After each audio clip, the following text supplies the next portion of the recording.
ஜெபம். அன்புள்ள எஸ்பா, நாளுக்காக நன்றி எஸ்பா. எஸ்பா, இப்போ கூட இந்த சிறப்பு கூட்டத்துக்காக எங்களை எல்லாரையும் கூட்டி வந்ததுக்காக நன்றி எஸ்பா. வந்திருக்க எல்லாரையும் ஆசீர்வதிங்க, இன்னும் வர இருக்க எல்லாரையும் ஆசீர்வதிங்க எஸ்பா.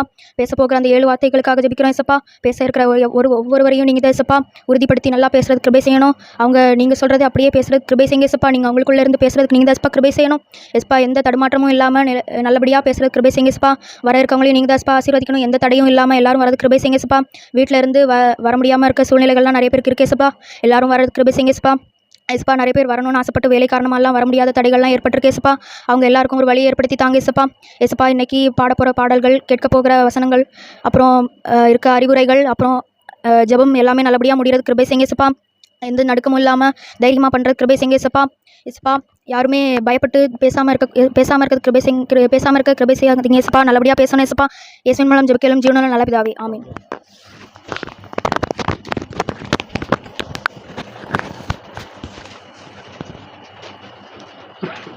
சரி, இப்போ முன்னுரை. சரியா, இப்போ 7 வார்த்தை பேச போகிறோம். அதை பற்றி சுருக்கமாக நான் ஒரு சில வார்த்தைகள் ரொம்ப எடுக்க மாட்டேன். ஒரு சில வார்த்தைகள் சொல்லிவிட்டு அடுத்த வார்த்தைகள் போயிடலாம். பாருங்க, ஏசப்பா நமக்காக என்ன பண்ணாங்க? சிலுவையில் பலியானவங்க, அப்படிதானே? யாருக்காக? இங்கே பாருங்க எல்லாரும், ஏசப்பா யாருக்காக பலியானாங்க? நமக்காக சிலுவையில் பலியானாங்க. சரியா, அப்போ அந்த டைமில் பாருங்கள், சிலுவையில் ஏசப்பா இறந்துருக்காங்க. அப்போ சிலுவையில் தொங்குறதுக்கு யாருன்னு அங்கே இருக்க நிறைய பேருக்கு தெரியாது. சரி, அந்த கொல்கத்தா மலையில் 2 கல்லர்கள் மத்தியில் ஏசப்பா சிலுவை அறந்திருக்காங்க. அப்போ அந்த சிலுவையில் சென்டரில் தொங்குற அந்த இயேசு கிறிஸ்து யார் அப்படிங்கிறது அனைவருக்கும் தெரியாது. அவங்க என்ன நினச்சிட்டாங்க? ஒரு சாதாரண ஒரு மனுஷன் தான் அப்படி தான் நினச்சிருந்தாங்க, அப்படிதானே?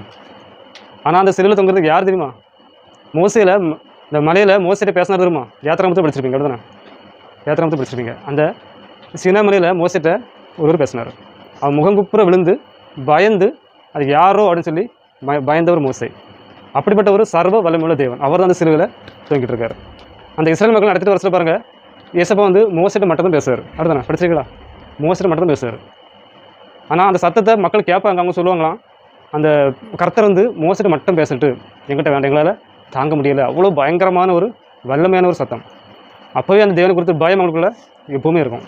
மோசை அப்படி அந்த தேவன்கிட்ட போசில் பயத்தோடும் நடுக்கத்தோடு தான் பேசுவாராம். அவ்வளோ ஒரு வல்லமையான ஒரு தேவன் தானது. அந்த சிலுவையில் 2 கலர் மத்தியில் தொங்கிட்டு இருக்காங்க. அந்த இடத்துல இருக்கிற யாருக்கும் தெரியாது, யாரும் சொல்லி தெரியாது. நினச்சிட்டாங்க, யாரும் நினச்சிட்டாங்க? சாதாரண ஒரு மரியாளுடைய மகன், யோசேப்புடைய மகன், அப்படி தான் நினச்சிருந்தாங்க. ஆனால் உண்மையிலேயே பார்த்தீங்கன்னா, இந்த ஆதியாகமத்தில் சொல்லப்பட்ட அந்த தேவன், அந்த கர்த்தர், அவர் தான் அந்த இடத்துல இயேசு அப்படிங்கிற பேரில் மனுஷனாக அந்த இடத்துல தொங்கிட்டு இருந்தார். அதனால் இயேசு சொல்லியிருப்பார், ஃபஸ்ட்டு வார்த்தையில் சொல்லியிருப்பார், பிதாவே இவர்களுக்கு மன்னியும், இவங்க என்ன செய்கிறாங்கன்னு சொல்லி அவங்களுக்கு தெரியாது. யாரும் தெரியாமல் பண்ணிட்டாங்க, அப்படிதானே?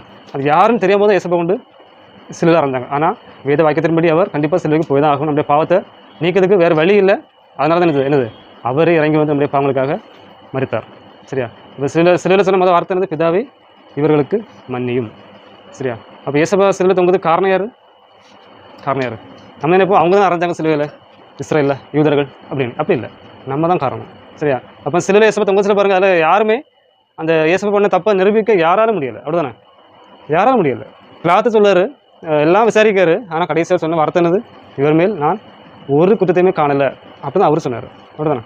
எவ்வளோ குற்றம் சொல்லி பார்த்தாங்க, ஒன்றுக்கும் அதை நிரூபிக்கிறதுக்கு அவங்களுக்கு உள்ள அந்த சாட்சிகள் கிடைக்கல. ஆனாலும் என்ன பண்ணாங்க? வேறு வழி இல்லாமல் அந்த பிலாத்து என்ன பண்ணார்? சிலுவையில் அறைய ஒப்பு கொடுத்தார்.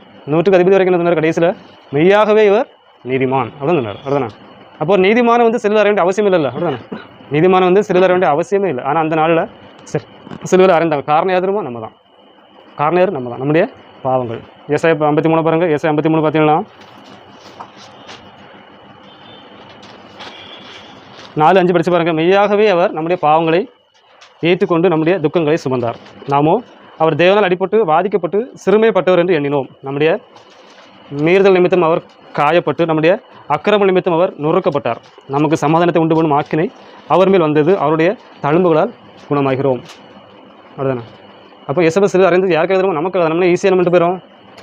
ஈஸியாக பாவத்தை பண்ணிவிட்டு எல்லாரும் பண்ணுறாங்களே நானும் பண்ணுறேன்னு சொல்லிட்டு போயிடும். ஆனால் நம்முடைய பாவங்கள் தான் பார்த்திங்கன்னா சிலுவையில் ஏசப்பாயை கொண்டு போயிடுச்சு.